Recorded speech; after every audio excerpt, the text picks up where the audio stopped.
Vous n'avez pas vu mon crayon? Ah non, en fait, j'étais en train de faire ma checklist. Parce que la stratégie internationale, c'est rien moins qu'un plan de vol. Je sais à peu près où je veux aller, mais je sais d'où je pars, je ne sais pas forcément par où je vais y aller. Je sais à peu près où je veux atterrir.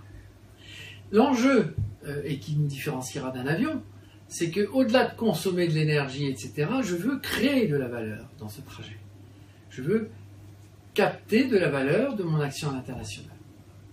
C'est quoi la création de valeur? En fait, une entreprise créera de la valeur lorsqu'elle fera du résultat, ça, tout le monde va en être conscient, d'une part, mais d'autre part, pourra faire répondre à ses dirigeants qu'elle est de plus en plus pérenne, de moins en moins risquée.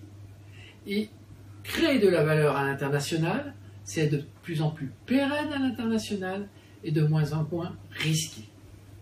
Or, comment s'apprécie cette création de valeur? Je ne vais pas vous faire un cours sur l'actualisation des flux ou le discount cash flow, ce n'est pas le lieu. Mais la valeur, et me rassurer mes actionnaires sur ma pérennité, lorsque je parle d'international, c'est analyser 4 grands axes de travail. Le premier, c'est les marchés sur lesquels j'exerce et le degré de satisfaction de mes clients internationaux. Première chose. Ça ne s'analyse pas de la même façon d'un pays à l'autre.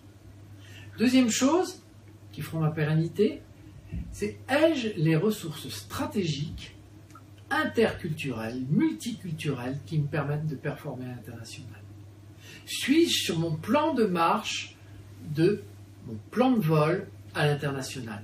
Ai-je tous les managers, tous les collaborateurs que je souhaitais lorsque j'ai décollé mon avion? Troisième axe, et pas des moindres, j'ai vu quand même dans ce métier un certain nombre d'anecdotes qui sont tout à fait impressionnantes dans le commerce international.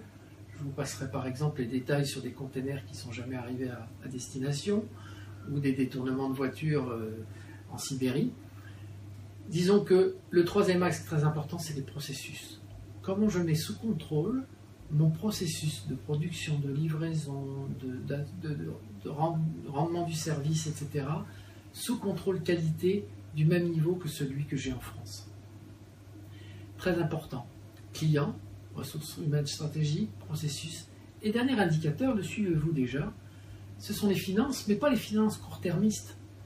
Le résultat, les amortissements, c'est pas ça qui m'intéresse.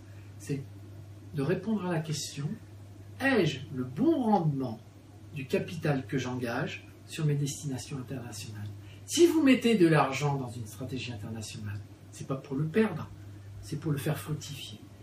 Dotez-vous des indicateurs qui vous permettront de savoir.